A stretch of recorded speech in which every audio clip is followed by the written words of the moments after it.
Mulai. Assalamualaikum warahmatullahi wabarakatuh. Waalaikumsalam warahmatullahi wabarakatuh. warahmatullahi wabarakatuh. Baiklah, kami dari kelompok 2 ingin memaparkan sebuah makalah yang berjudul Sumber Belajar dan Bahan Ajar. Adapun penyampaian pertama akan disampaikan oleh saya dan selanjutnya akan disampaikan oleh saudari saya itu Sunardi dan selanjutnya akan dibacakan oleh saudari Salis. Baiklah, saya akan memaparkan sumber belajar dan bahan ajar. Definisi sumber belajar dan bahan ajar.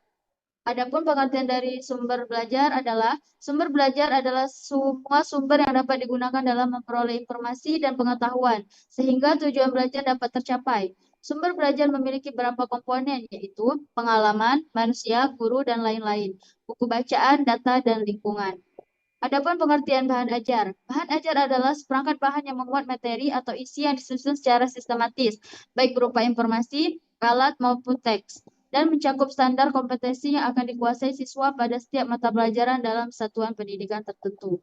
Perbedaan antara sumber belajar dan bahan ajar adalah sumber belajar lebih luas dan beragam. Sumber belajar dapat digunakan secara langsung oleh siswa, sumber belajar dapat digunakan untuk berbagai tujuan pembelajaran.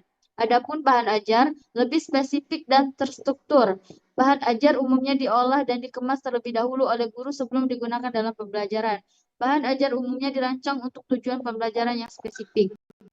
Hubungan antara sumber belajar dan bahan ajar adalah sumber belajar dapat menjadi bahan baku untuk pengembangan bahan ajar, sedangkan bahan ajar yang berkualitas akan mengantarkan siswa kepada sumber belajar yang lebih luas. Karakteristik sumber belajar dan bahan ajar yang baik. Sumber belajar. Informasi yang tergandung dalam sumber belajar harus akurat dan sesuai dengan perkembangan ilmu pengetahuan dan teknologi terkini. Hal ini penting agar siswa mendapatkan informasi yang tepat dan bermanfaat. Sumber belajar yang sumber belajar itu harus mudah dipahami dan digunakan oleh siswa. Sumber belajar yang baik harus dapat mengakomodasi berbagai gaya belajar siswa. Bahan ajar sesuai dengan kurikulum dan tujuan pembelajaran, disusun secara sistematis dan logis, menarik dan mudah dipahami, dilengkapi dengan contoh dan latihan, mendukung berbagai gaya belajar.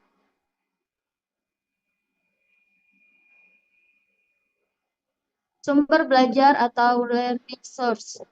Sumber belajar atau learning resource. Sumber belajar adalah semua sumber yang dapat digunakan dalam memperoleh informasi dan pengetahuan, sehingga tujuan belajar dapat tercapai. Sumber belajar memiliki beberapa komponen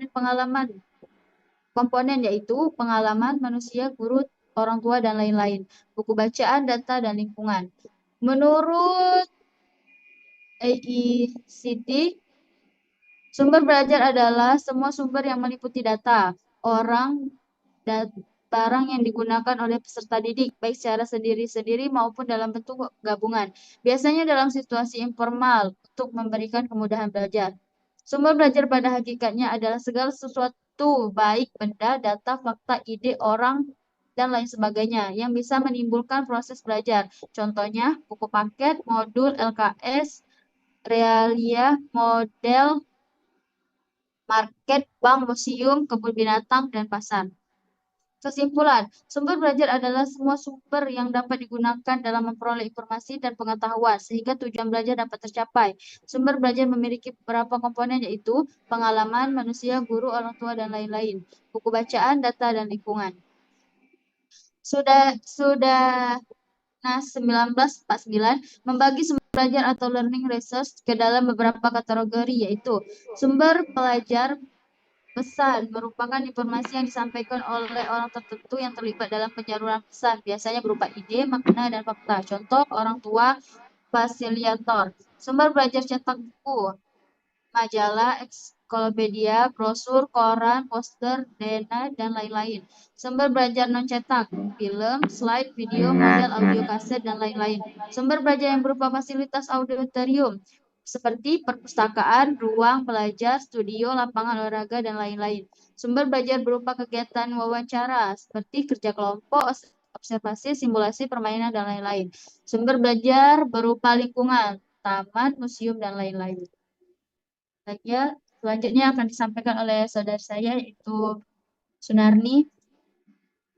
Baiklah, terima kasih. Saya akan menyampaikan lanjutan dari Saudari Junit. Fungsi dan peranan dari sumber belajar. meningkatkan produktivitas pendidikan dengan jalan membantu pendidik untuk menggunakan waktu dengan cara lebih efektif dan juga lebih baik, meningkatkan kelancaran belajar dan juga mengurangi beban pendidik dalam penyajian informasi, sehingga lebih banyak kesempatan dalam pembinaan dan pengembangan gairah dalam belajar.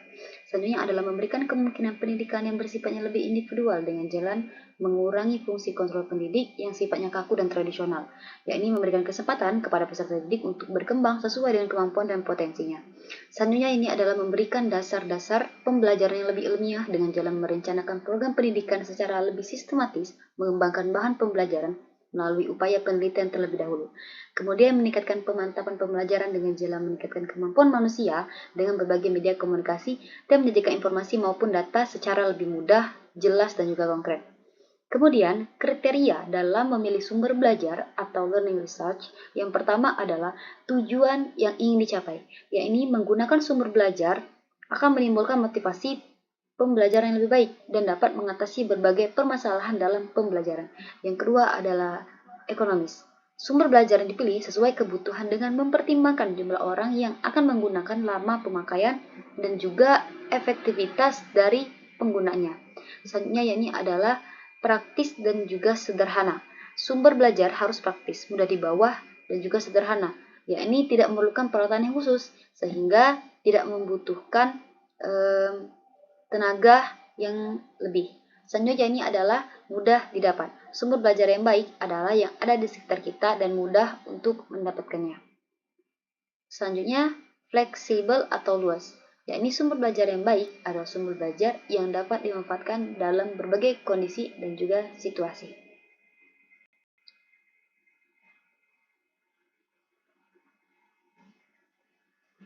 Selanjutnya, yakni bahan ajar atau instructional materials.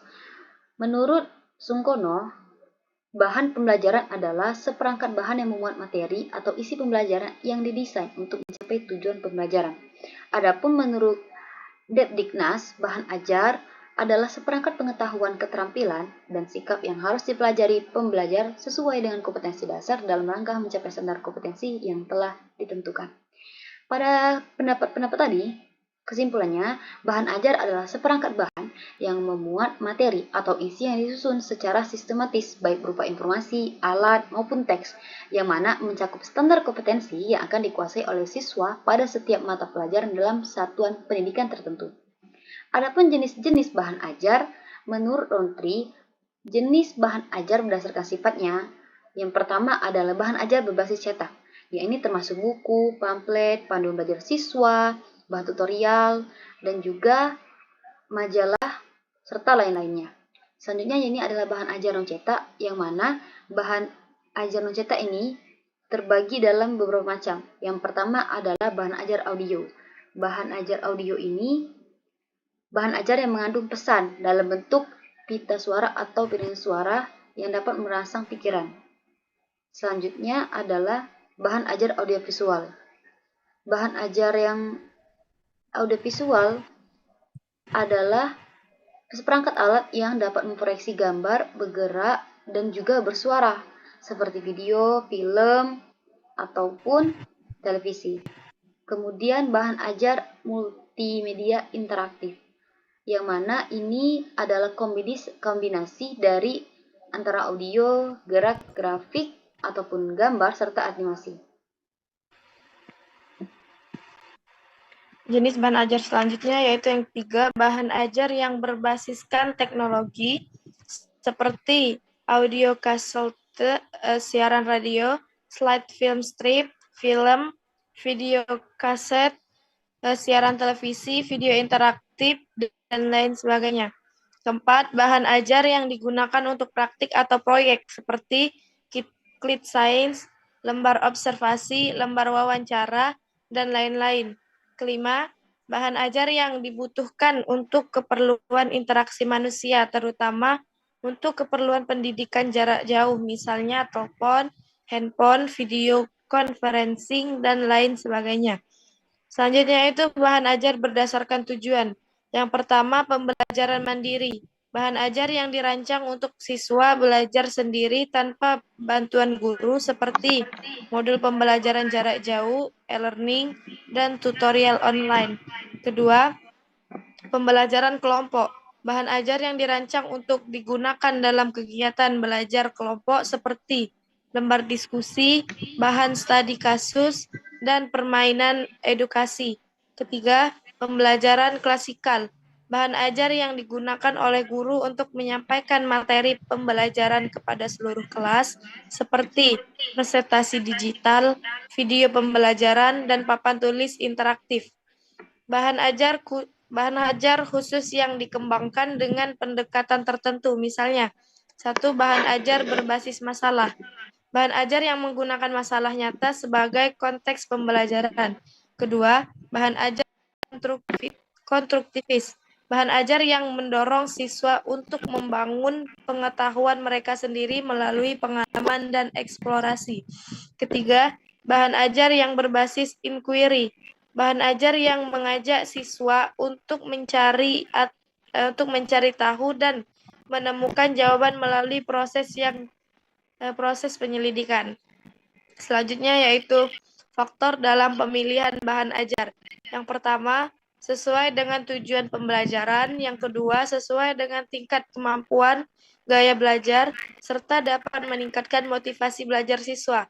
Ketiga, bahan ajar harus sejalan dengan kurikulum dan silabus yang berlaku. Keempat, ketersediaan sumber daya seperti buku teks, media pembelajaran, dan teknologi. Kelima, bahan ajar yang efisien dapat membantu siswa belajar dengan waktu yang optimal. Keenam, kombinasikan bahan ajar cetak, non-cetak, dan multimedia agar pengalaman belajar yang lebih kaya. Ketujuh, bahan ajar yang fleksibel dapat disesuaikan dengan kebutuhan dan kondisi belajar yang berbeda. Setelah tadi pemaparan makalah yang disampaikan oleh Saudari Jumit, Sunarni, dan saya sendiri. Sekian. Baiklah, inilah presentasi kami pada hari ini. Lebih dan kurangnya kami mohon maaf, kepada Allah kami mohon ampun. Dan saya akhiri, wassalamualaikum warahmatullahi wabarakatuh. Waalaikumsalam warahmatullahi wabarakatuh.